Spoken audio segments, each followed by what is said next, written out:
vacinas, né? Madória, com todo respeito, não é duvidando da honestidade ou de qualquer uma dessas empresas que você está falando, mas, cara, pô, como é que a gente consegue garantir que realmente não tem contrapartida, Nenhuma. não tem Nenhuma. nada? Nenhuma. Olha, Esses eu não caras tenho não vão... procuração do Itaú, mas vou usar o exemplo do Itaú, Tá. que foi o maior doador para a fábrica de vacinas da Coronavac. Doou 50 milhões, conforme eu te falei. O grupo Itaú Unibanco, da família Moreira Salles, da família Setúbal, se você contar todas as doações durante o período da pandemia, doou 1 bilhão. 1 bilhão. E doou, não pediu contrapartida de nada. E doou para o Brasil inteiro, não foi só para São Paulo. Aqui doou um pouco mais. Afinal de contas, é o estado com o maior número de pessoas, tem 46 milhões de habitantes. Também é um estado onde é a base deles, a sede deles.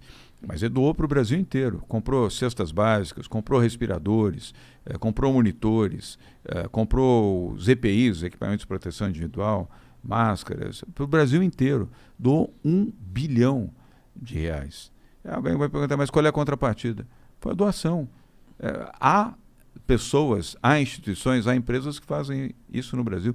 E a pandemia trouxe à tona isso, coisa que a gente não imaginava que acontecesse. Não foi só o Itaú, estou dando o exemplo do Itaú, que foi o exemplo, vamos dizer, mais robusto.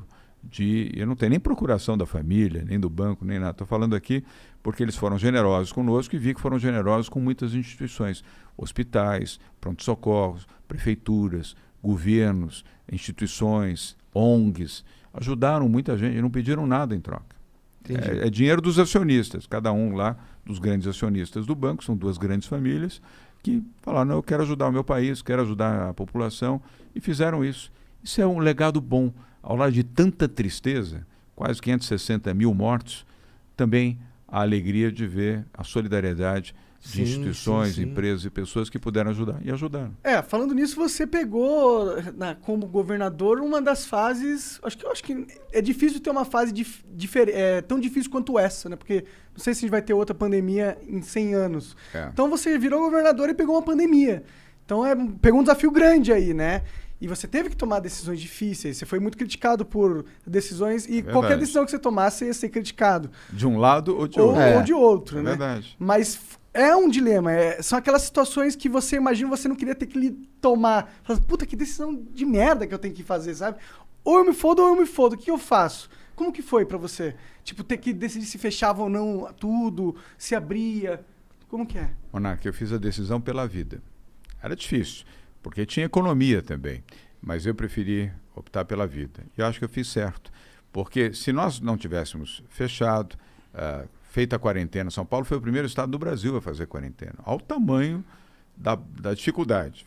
Ninguém tinha feito quarentena. De chegar aqui, que eu morava em Curitiba e vinha fazer o Flow. Eu lembro de chegar aqui e passar na Paulista e caralho, uma cidade fantasma, o bagulho. Então, parte de mim sente saudade desse elemento apenas, das ruas vazias. Porque... Igor, não foi fácil, porque ninguém tinha feito quarentena no Brasil.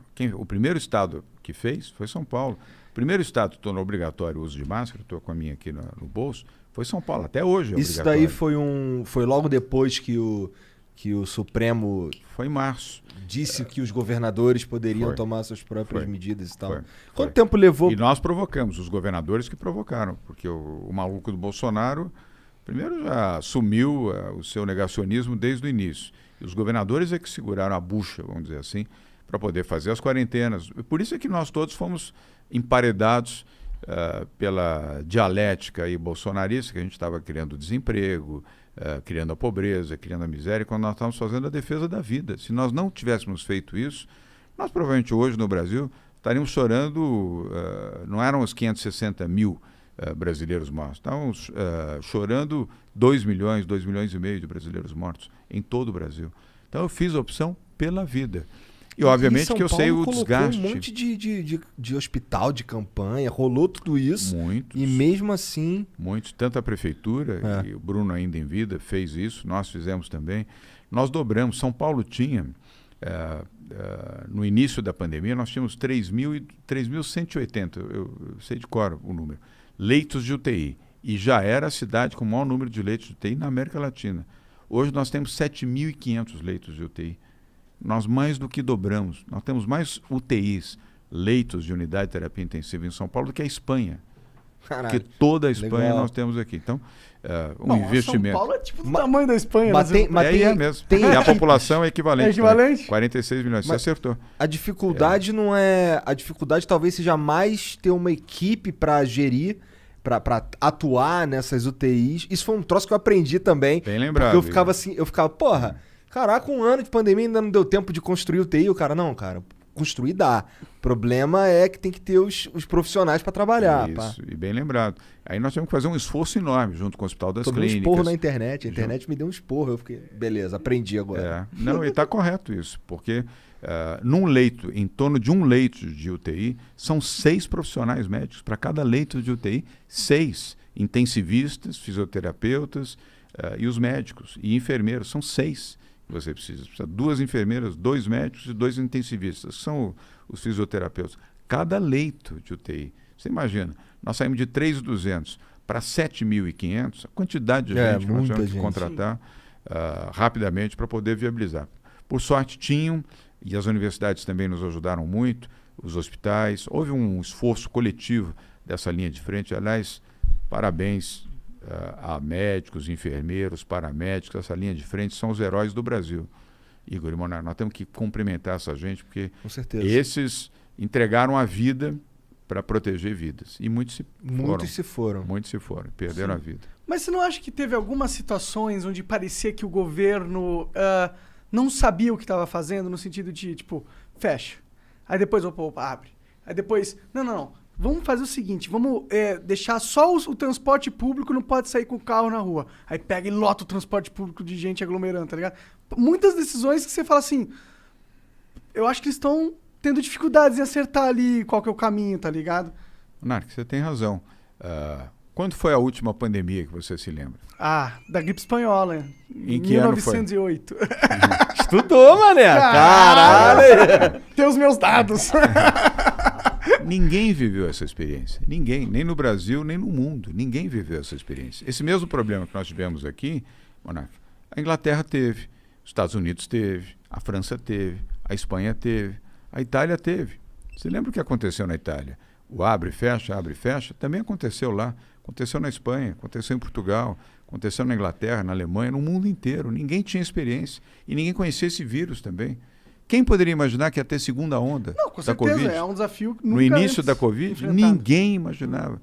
Ninguém conhecia o vírus, nada, nem detalhes. E nem tampouco de vacina, não tinha vacina, não tinha remédio, não tinha nada. Então, você tinha que tomar como uma referência a ciência. E isso nós acertamos. Porque ao invés de eu ficar chutando, ou colocando ideologia, ou o que eu penso, ou deixo de pensar, eu fiz já no primeiro dia, o primeiro caso de Covid no Brasil foi em São Paulo. Foi um empresário que foi para Milão, chegou logo depois do carnaval, ou durante o carnaval, e no dia 28 de fevereiro foi testado positivo no Hospital Albert Einstein. Eu recebi essa informação às 10h30 da manhã.